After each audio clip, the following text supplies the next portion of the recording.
Duniani kuna barabara za kawaida, lakini nyingine ni za kuvutia sana na za kupendeza au za kushangaza kiasi kwamba zimekuwa zaidi ya muunganisho rahisi kati ya sehemu tofauti tofauti.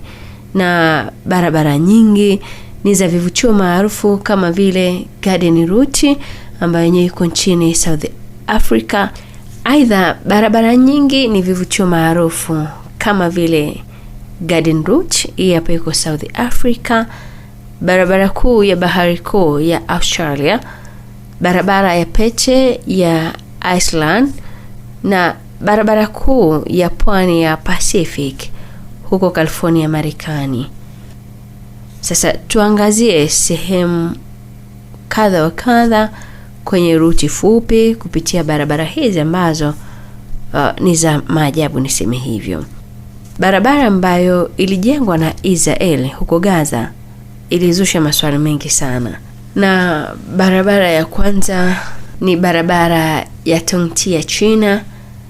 Mandhari ya barabara ile huwa ni nzuri, yenye kuvutia, lakini pia inaweza kuonekana kwenye njia ya barabara ya Tongji huko Hanjiang katika mkoa wa Hunan kusini mwa China.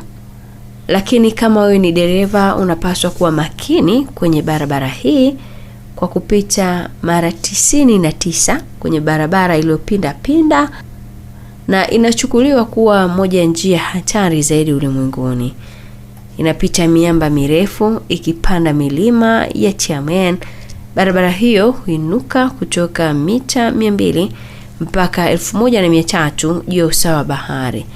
Ujenzi wa barabara hiyo ulichukua miaka 8 kuanzia mwaka 1998 mpaka mwaka 2006, ikionekana kutoka juu na inaonekana kama utepe mweupe uliochorwa kwa msanii katikati ya miteremko mikali, mabonde yenye majani mengi na miti minene.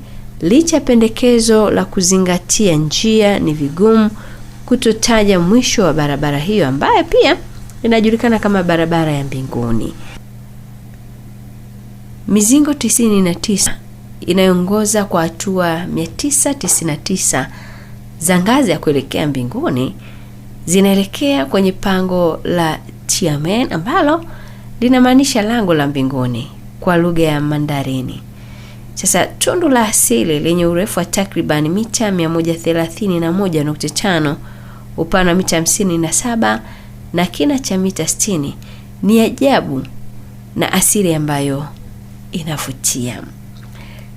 Sasa barabara nyingine ni barabara ya Atlantic ya Norway.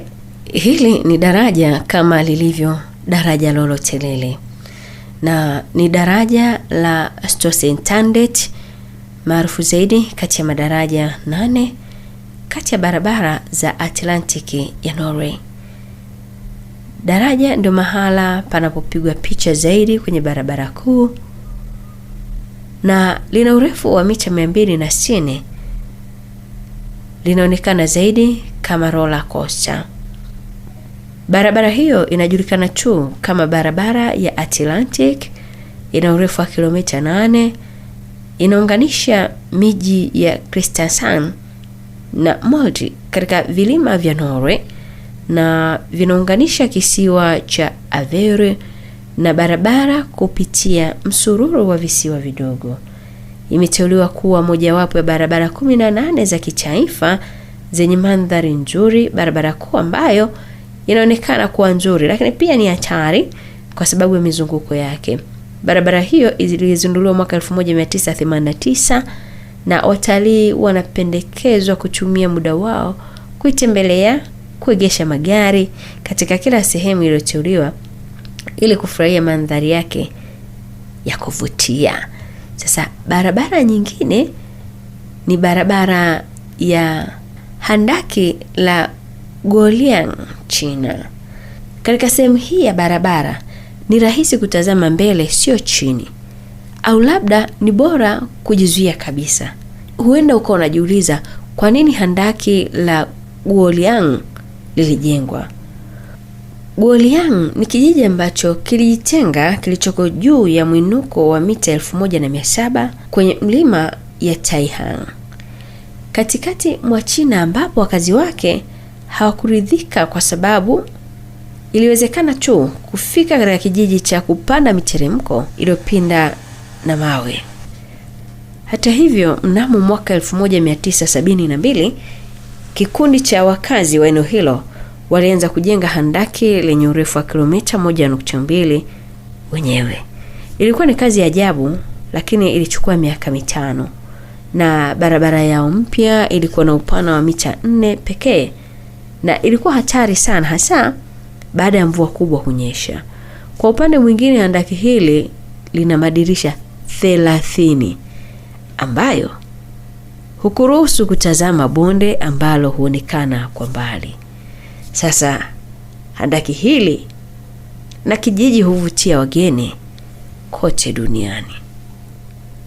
Barabara nyingine ni ya National Highway 237 ambayo iko Argentina na mahali fulani hivi Patagonia, Argentina, kwa usahihi zaidi katika kilomita 1449 ya njia ya kitaifa ambayo ni 237. Unaweza kupata tukio lisilotarajiwa. Ukipita kando ya barabara ambayo inaunganisha mji wa Neukölln na Bariloche, ghafla unaziona noti kubwa za muziki zilizochorwa kwenye lami. Wanatazama kuwa unakaribia kufikia barabara ya Argentina inayoimba. Sasa kwa sehemu ya barabara kuu inategemea wewe kuimba. Ni muhimu kuendesha gari kwa kasi fulani ili kuzalisha michechemeko ya sauti ambayo pamoja huunda wimbo. Iliundwa mwaka 2021. Mpaka sasa ni ya kipekee huko Amerika Kusini, na ilianzishwa mwaka 1995 katika kijiji cha Glyeng, Denmark, ambapo wasanii wawili wa Denmark walichora mfululizo wa alama za mviringo ambazo zilitoa sauti wakati mtu alipozunguka. Tangu wakati huo, mistari ambayo ilizingatiwa na madereva kupunguza mwendo au kuwa macho na kuwa wasikivu imekuwa muziki katika sehemu nyingi duniani. Sasa nchi kama Korea Kusini, Umoja wa Falme za Kiarabu, Hungary, lakini pia Japani na Urusi ni baadhi tu ya nchi ambazo huwashangaza wasafiri kwa ishara hii ya kuvutia. Katikati ya kuvuka kwa kutumia gari kama chombo, unaweza kusikiliza nyimbo mbalimbali zenye kuvutia. Lakini pia nchini China kwa mfano, sehemu ya wimbo wa Ode to Joy ya Beethoven usikika, na nchini Argentina wimbo ambao ulichaguliwa kuwa maarufu sana zaidi, Kukaracha. Sasa nimalize na hii. Je, imewahi kutokea wakati ambapo unaendesha gari ya kwamba kaonekana mzunguko wenye miduara? Hii ni kwa sababu tu katika mzunguko huo hakuna chaguo jingine. Iko hivi, huko Sweden, kusini magharibi mwa Uingereza, na sio mzunguko mmoja, inayoundwa katika mizunguko 5 ambayo huzunguka mzunguko wa kati, na ilifunguliwa mwaka 1972. Hapo awali iliitwa visiwa vya kaunti ya serikali za mitaa, lakini wakazi wa Swindon walianza kwa upendo kuita Magic Roundabout Port George, na mwanzoni mwa mwaka 1980 jina la utani likawa jina rasmi la barabara, na mnamo mwaka 2024 Magic Carousel ilishinda tuzo ya mzunguko wa barabara ya mwaka ambapo ilikuwa nchini Uingereza, na rais wa jumuiya ya kutathmini mizunguko ya Uingereza Kelvin Besafort alilipa ushuru kwa Magic Carousel. Kwake ni kitu cha kushangaza kinatokea unapokaribia.